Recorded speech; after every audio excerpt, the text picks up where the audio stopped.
Hello, my name is Edith Delight, and you're watching Impact Voices.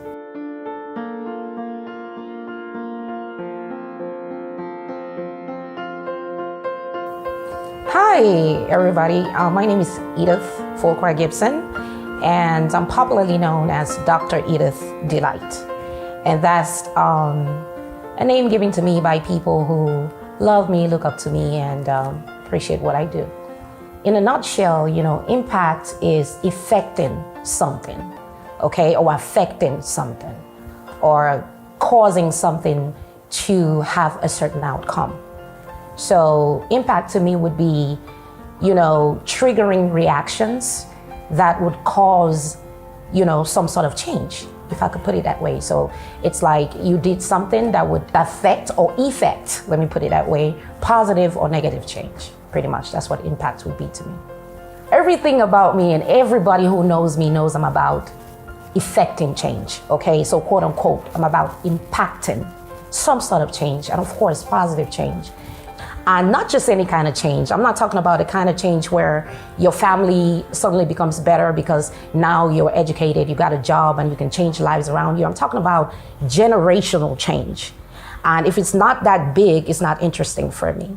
And after graduation, I decided to come back home to Cameroon, where I'm originally from, by the way, and to start seeing in which measures I can effect or impact that kind of change that pertains to, my field of study or my area of expertise, because, it doesn't make sense to effect change anywhere else besides where you are a boss or a king.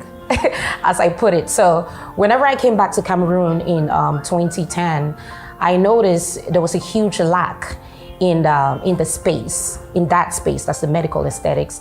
When I say lack, I mean there was practically nothing like medical aesthetics in Cameroon. So if I was going to impact any sort of change, I had to start by bringing that field of study and making it live in Cameroon. So in 2013, after going back and forth for a few months, I was able to convince the government of Cameroon to understand what medical aesthetics is and see its value and see its place, not just in the area of health, but how it would affect and drastically change the economy and create employment opportunities and so on. So once they saw that, they held my hand in the process, and I was able to officially bring medical aesthetics to Cameroon in 2013. So, after bringing medical aesthetics to Cameroon as a field of study, which, is the platform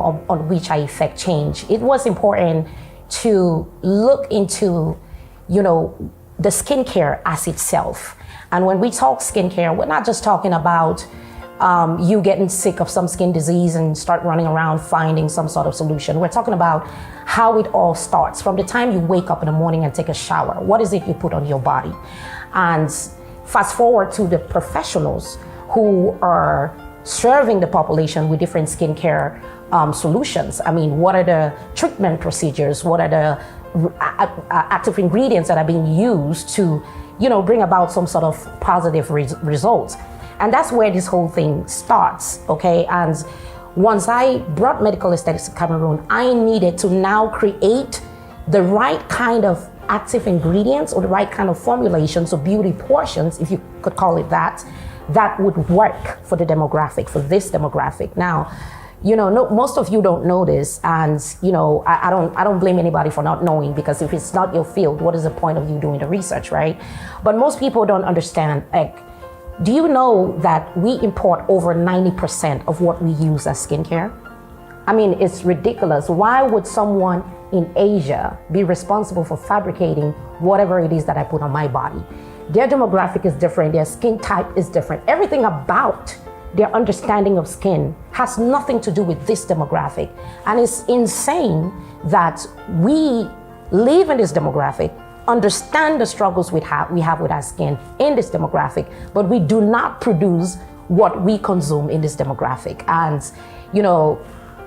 working over here as, an instructor for medical aesthetics or a professor for medical aesthetics, I quickly realized a lot of the products that were available on the market for treatment solutions or for daily consumption were just not it. So I started working both with synthetic and natural ingredients to formulate skincare that is specifically tailored to the tropical demographic. Okay, so this whole thing pretty much spun into some sort of a research because it's practically impossible to be solution to something you don't have solution for, okay? So I wanted to not just make skincare products, I wanted to make skincare products that work. And I didn't just want to make skincare products, I wanted to teach people to make skincare products that work. So I needed to be the king, you know? And being the king takes a lot of sacrifices. So I relocated here and stayed 7 years in Cameroon on the ground.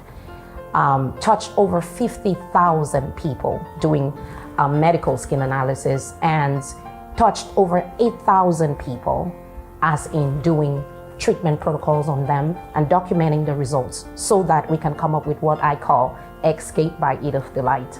That is a skincare brand tailored specifically to people in the tropical regions and specifically formulated to address tropical skincare needs. If you want to be a skincare professional,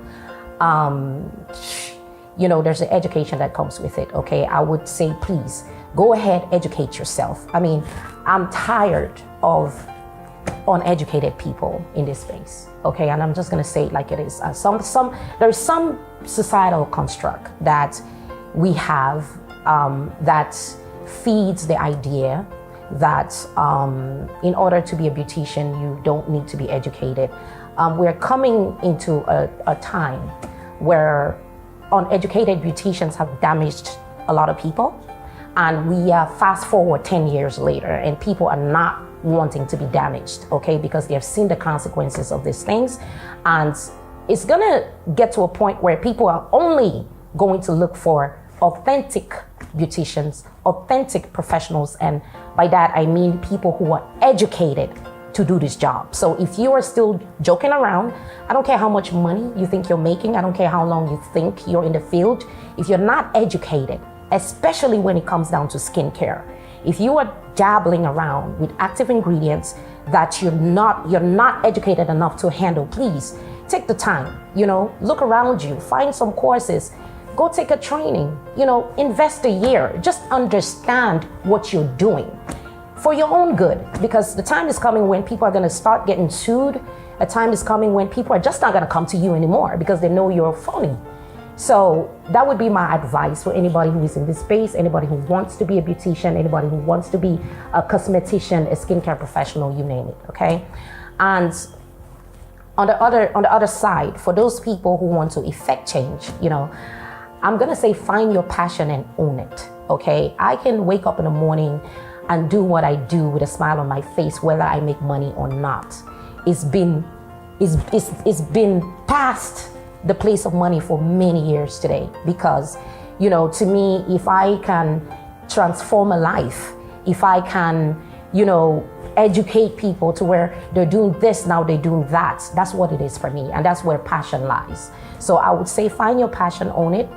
I would also say, you know, be true, be sincere, and be patient, okay? Be patient because it takes the time it takes.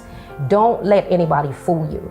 Anything you set out to do, if you want to become authentic in that thing, it's going to take some time. It's going to take some endurance because that's the only way you learn, okay? But eventually, it's certainly going to happen for you.